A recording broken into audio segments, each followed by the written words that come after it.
Batman vs. Superman, Dawn of Justice, Ultimate Edition and Theatrical Edition is directed by Zack Snyder and it stars Ben Affleck as Bruce Wayne slash Batman, Henry Cavill as Superman slash Clark Kent, Amy Adams as Lois Lane, and Jesse Eisenberg as Lex Luthor.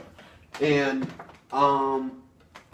I just bought this on Blu-ray, $25. It's alright. It's Ultimate Edition, contains a 30 additional minutes from the theatrical edition. So the theatrical edition is like 2 hours and 45-ish minutes around there. And the Ultimate Edition is 3 hours and 2 minutes. So that's a long movie. I just watched the Ultimate Edition on Saturday, and I started at 9:50 and it didn't end until 1 in the morning. So, I mean, there you go. That's a long movie. But I'm going to try to sort of compare both of them. So this will be a Batman vs. Superman Ultimate Edition review as well, comparison to theatrical and whatever. So this film starts off with Ben Affleck as Batman, prologue, sort of kind of in the middle of Man of Steel.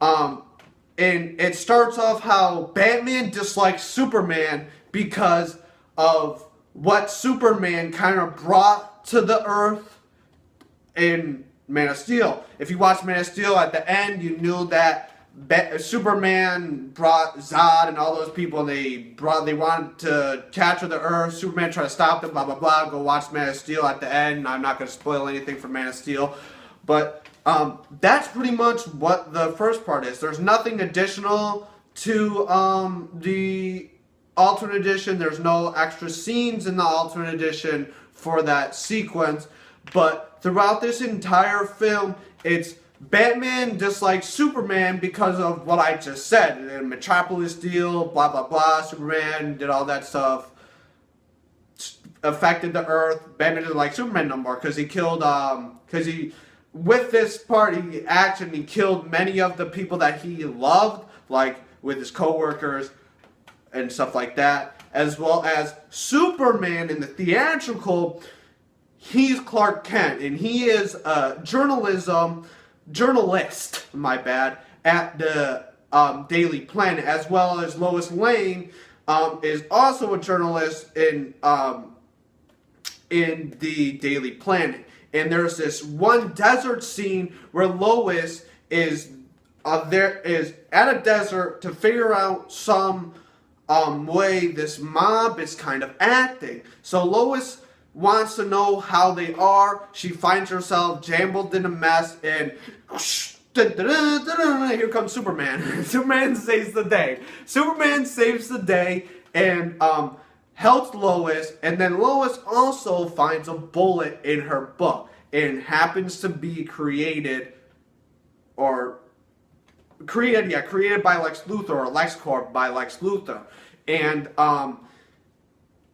with this Ultimate Edition, there's definitely more sequences in the desert that make the flow of that scene better. Throughout this whole entire Ultimate Edition, in my opinion, I did not see any type of special deals besides they closed out scenes better and stuff like that. Back to Jesse Eisenberg as Lex Luthor, he wanted to get the ship that Zod used in Man of Steel, the Kryptonite, the Krypton ship that he used to come into Earth to kind of take away the Earth. In Man of Steel, watch it, and I'll talk about that no more. But then he did that, and Eisenberg, or Lex Luthor's character, was obviously the main villain. And it was kind of the entire film kind of has a dislike of Superman.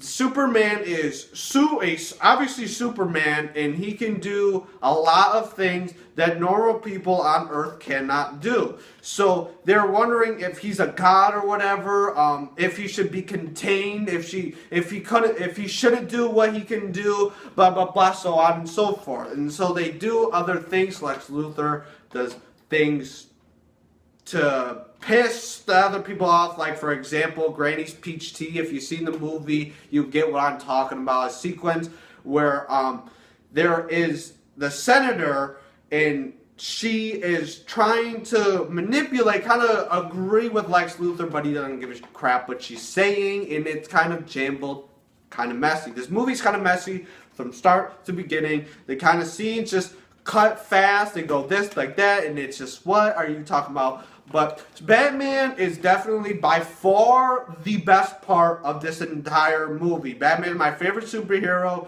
and it was definitely rewarding to see Batman in this film. But, minor spoiler alert, he kills people. Unfortunately, he doesn't care about his moral code of not killing people. He don't care. Boom, boom, boom, boom, that Batman. He'll kill you, and he don't care. He will kill you no matter what. So, I mean, that's kind of dumb, but, you know, I like Batman a lot, the Batmobile. Scenes of Batman were very good. Scenes with Superman were good. And, you know, they timed it, but this movie should have just worried about making it a good movie. A lot of stuff in this movie is worried about setting up Justice League. There's one sequence in particular, spoiler alert, that Batman kind of has a thing from when he hacked Lex, and he kind of has a thing that looks like the Justice League, and he sends it to Wonder Woman, which is played by Gal Gadot, and he sends an email to Diana Prince, which is Wonder Woman, and it's literally like, here's the Justice League, that's the Justice League, and I was like, what? It's got the Flash's logo, Cyborg's logo, Aquaman's logo, and Wonder Woman's logo. Those are the 4 logos that were on the screen. And it was just like, there were sequences of each of those heroes. I'm going to talk about Aquaman's, but the Aquaman was like, he was like this. This was Aquaman.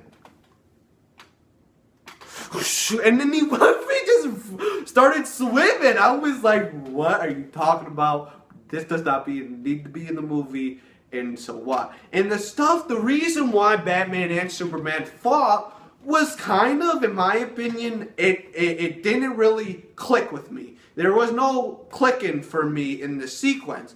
I'm not going to spoil it. If you want to see a spoiler review, let me know. But Batman and Superman fight scene was only 8 minutes.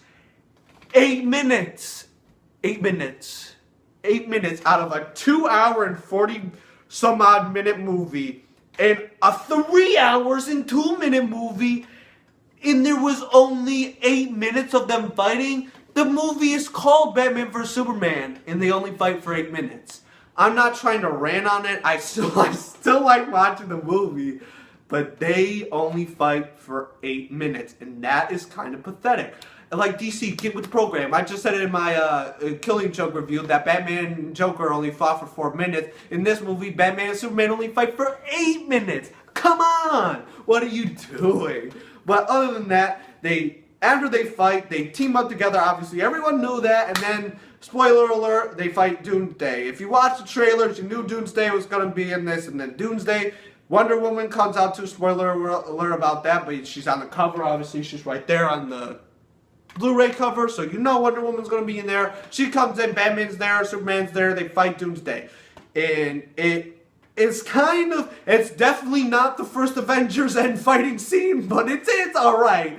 I don't think that I've liked it. The CGI is definitely not there in a lot of parts in this film. It's just... the alternate edition definitely helped out the theatrical edition. Scenes closed out more correctly, and it gave more reasoning. With one of those reasonings, I'm going to give a little bit spoiler, but Superman in the theatrical literally was just like, there was no reason why Batman hated Superman. No. There was no reason why Superman hated Batman. Superman was just like, I hate Batman. Period. Nothing at all. He just hated him. But in the alternate edition, it definitely gave him a reason because they explored his journalism adventures. Superman would go on some journalism adventures, aka Clark Kent. He did ask Clark Kent. So Clark Kent would go on journalism adventures to figure out who this Batman vigilante is. So I mean, that's kind of okay. That's kind of nice, but I mean, that really held the reasoning for the film. But there was nothing else besides that it really screamed to me. As well as the scenes definitely closed out better. In the theatrical, they were like this. Okay, here, there's the scene, there's the scene, there's the scene, there's the scene. They just chopped everything and it was like, okay, chill out. The alternate edition was like, here's the scene, close it, here's the scene, close it. That made it for a way better experience than just slicing and dicing and so on and so forth. But with Batman vs. Superman Ultimate Edition, I'm going to give it a C+. Why? Because I feel like the Ultimate Edition definitely gave them what the movie definitely deserved. They took a lot of things and they just released it. They made it breathe. The theatrical was like struggling and choking it to death, and it was all crazy and mashed up. But definitely, if you're a huge Batman fan or Superman fan, I would definitely pick this Blu-ray up. I mean, it comes with DVD, comes with Blu-ray, comes with Blu-ray of the theatrical and Ultimate Edition, comes with a digital code that comes with both theatrical and Ultimate Edition. I'm a nerd. I like all that stuff. But I picked it up for $25. Definitely a good pickup. If you want to see what movies I'm going to see in theaters or I just picked up or any game reviews, follow me on Twitter. That will be in the description. If you like this, please click that like button. If you want to see more, hit that subscribe button. And I hope everyone likes Alternate Edition as much as I do. But other than that, I'll see you guys later.